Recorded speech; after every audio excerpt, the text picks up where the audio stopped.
What is up, my Galaxians? This is Dr. Wookiee going to be bringing you a Superior and Gala legal update and where we're at with everything. If you haven't already, the film right above here, if you comment on that video, click the link. I'm choosing 5 winners this weekend, all right, for a Common Ground Mystery Box, which got some Gala film token in it. Well, most of them do.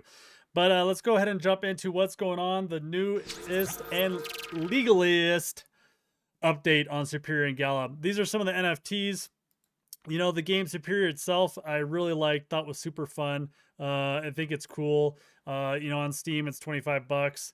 So the question is kind of what happened and what's the concern? Of course, Superior thinks they're owed a little bit more money. My concern is all these NFTs, are they going to just be worth nothing since Superior is basically trying to make this kind of break? And it sounds like Superior is hitting some money issues and some layoffs. There's still some offers on some of these things, but the question for me is Superior NFTs going to become zero or nothing? Or if it does become nothing and Superior dies off, basically, is Gala going to take these NFTs and basically, I don't know, airdrop a rare character for a different kind of shooter game? Or are you just kind of stuck? That's what is the kind of the big question. But let's go ahead and jump into the latest legal action. I already covered some of this legal action in a different video, but essentially this is Gala's counterclaim, so counter suing of Superior as I read it. Essentially the nature of the action. So just to begin, Gala says, the allegations that require a response. Gala denies all the allegations, except they do admit that they do assert that there's been a breach of an agreement between Drifter and Gala Games. And then this is just a whole bunch of legalese of basically them going line by line to denying or all the stuff that was said about them. And then here's Gala's counterclaim against Superior. Basically, if you didn't already know, Gala paid Drifter $8.75 million to develop the game, agreed to pay Drifter another $750,000 at the very end upon the launch of a console version of the game for the Xbox gaming system, which would have been freaking awesome and fantastic, right? Because it's a cool game. But they said in reality, Drifter had only delivered an unfinished buggy version that was not ready for launch. Moreover, Drifter sent the unfinished game late, right? I mentioned this in my other video that they passed the deadline that they had, and then that they refused to cooperate with Gala in testing and finishing the game.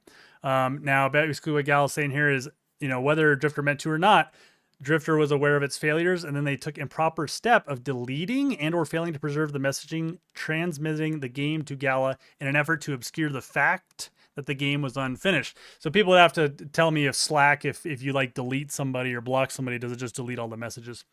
This message and other messages that Drifter sent via Slack were deleted from both Drifter and Gala systems. Thus, Drifter failed to preserve these messages, even though they obviously would be critically relevant in this lawsuit and Gala's defense. Now, Gala now brings his counterclaim to remedy Drifter's breaches of the agreement against them and spoliation of that evidence, and to compel Drifter to finish the game as it had promised. So this is all very, very interesting. So under their amendment, the console game meant a console version of the branded game to be determined feature parity with the Steam release, no Web3 features, meaning just a video game, no NFT features in it or anything for the Xbox console game. The other thing is the console version had to include a battle pass system, right? Like we see in a lot of games, right? Which you get a little, money from. Upon Drifter's delivers of those deliverables, Gala had 10 business days to either accept or reject it when it was delivered. And in the event Gala did not issue that notice of acceptance or rejection within 10 business days, Drifter needed to remind them at that exact email address within 5 business days of that reminder. If Gala did not say anything, then it would be deemed accepted. So 10th of July, 2023, Drifter submitted via Slack an unfinished version of the console game. This unfinished version contained a bunch of bugs, was not ready for public launch, and was not the final console launch deliverable. Moreover, I mentioned that other thing, they sent this after the June 1st, 2023 deadline, so almost like a month and 10 days after. Drifter submitted this unfinished version via Slack, and like I said, on information and belief, Drifter either deleted or failed to preserve the Slack messaging, which obviously is super important. Indeed, after this purported delivery, Drifter continued to work on the game and fixed numerous bugs, which Drifter acknowledged were still present in the game. So they're saying that Drifter continued to work on the game after they delivered it, fixing a bunch of bugs, basically proving that it wasn't ready. These continuing issues confirm that the game was not finally ready for console launch. And then they also said Drifter did not submit a reminder notice to that or email right there, which, guys, right, I guess agreements and contracts are very important, which is why you have lawyers and stuff check them out. Gala engaged with Microsoft to set up a platform where Gala could test the unfinished Xbox game and consult with Drifter on it. That is really cool. I had no idea, right? That Gala had set this up with Microsoft and stuff too to work on it.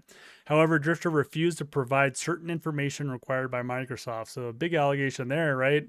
Want to know what the Drifter team would have to say about that? Drifter agreed to dedicate. Oh, this is just a different part. Drifter agreed to dedicate up to 4 individuals that were identified by Gala as essential employees, and that they had to keep them. If they removed any of those employees that were branded key, they needed advance written notice, at least 10 business days. Gala said that the individual key employees were these guys: Brian Murphy, Hunter Hudspeth, Kenneth Scott, and Ray Davis.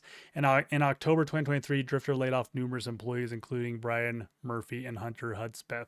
So I don't know if Drifter was just in dire straits and was bleeding and just had no money left, and that's why they laid these off and just kind of was like, we're out. We're not going to finish Gala's, the game that they basically, Gala wanted to be finished.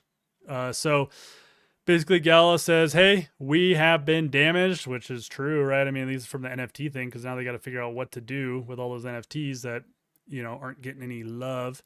So, yeah, essentially, Gala asks that the dismissal of each, thing, or Drifter's complaints get dismissed, the judgment against Drifter in favor of Gala on Gala's counterclaim, specific performance of Drifter's obligations under the contract, an award of damages to compensate Gala for the breach of contract, restitution for payments that Gala made to Drifter under the contract.